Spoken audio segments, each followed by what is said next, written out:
So let's talk about possessive nouns. Now remember, when you want to show ownership, when you want to show that something belongs to something, that's when you make a noun possessive. And usually that's just done by adding an apostrophe and an S at the end of the noun that you're making possessive. So for example, Miss Beck's classroom, the classroom belongs to me. Therefore, we make it Miss Beck's classroom, possessive, showing ownership, showing belonging. We add an apostrophe S at the end of my name to make it possessive. Ira's book, the book belongs to Ira. So to show that he possesses this book, that he owns this book, that the book belongs to him, we add an apostrophe S at the end of his name. Katie's drawing, same idea. The drawing belongs to Katie. So we add an apostrophe S at the end of the noun. Now, when two people own the same thing, you use the apostrophe S only after the second noun, the second person. So for example, Fabian and Zach's party is tomorrow. Fabian and Zach are throwing a party together. They're best friends. It's the same party. Both of them are throwing one party. So the party belongs to both Fabian and Zach. So we add the apostrophe S only to the second noun, the second person, Zach. So Fabian and Zach's party, showing that both of them are possessing or owning one party. Now, when two people don't own the same thing, you use the apostrophe S for both of those nouns. So let's say Fabian and Zach get in a big fight and they decide they don't want to have a party together anymore. They're going to have two different parties.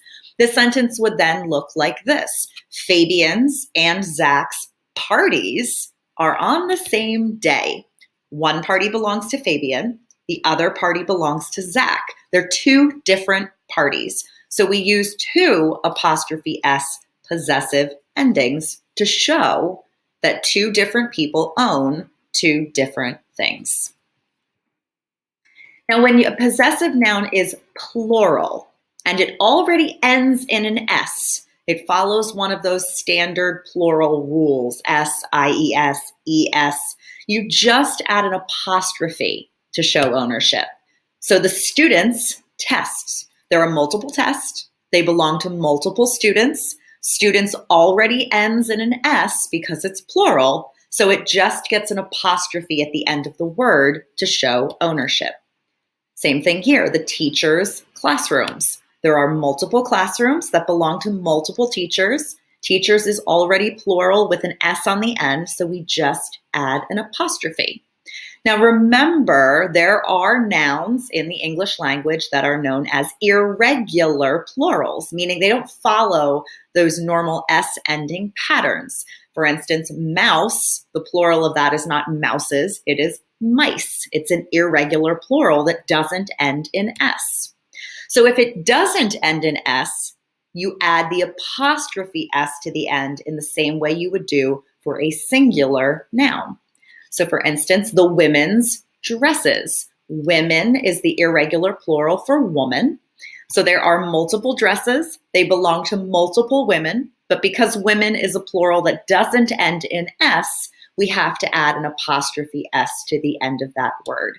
Same thing with something like this. The plural of child is children. So we've got the children's toys. Multiple children owning multiple toys. Because it's an irregular plural, it gets an apostrophe S. Now keep in mind, all nouns can be made possessive. Even nouns that aren't human, even nouns that are inanimate, meaning they're not alive, they're not living things. They follow the same exact rules about apostrophe S. If the plural has an S, it just gets the apostrophe. And if it's an irregular plural, it gets an apostrophe S. So for instance, the TV's remote. The remote belongs to the TV. Even though a TV is not a living thing, it didn't go out and say, I'm going to buy a remote. That remote is mine now. It still goes with the TV. Therefore, we use the possessive rules. The table's legs. The flower's petals. All of the windows' curtains. We have multiple curtains that belong to multiple windows. Windows follows the standard plural ending with the S, so it just gets that apostrophe. The washer and dryer's color. So the color belongs to both the washer and the dryer. They're the same color, so we just have that one apostrophe S. If they were two different colors, let's say, the washing machine was blue and the dryer was red, then you would use the two apostrophe S's, the washer's and the dryer's colors, to show that there are two nouns showing ownership of two different colors. Hopefully this was helpful.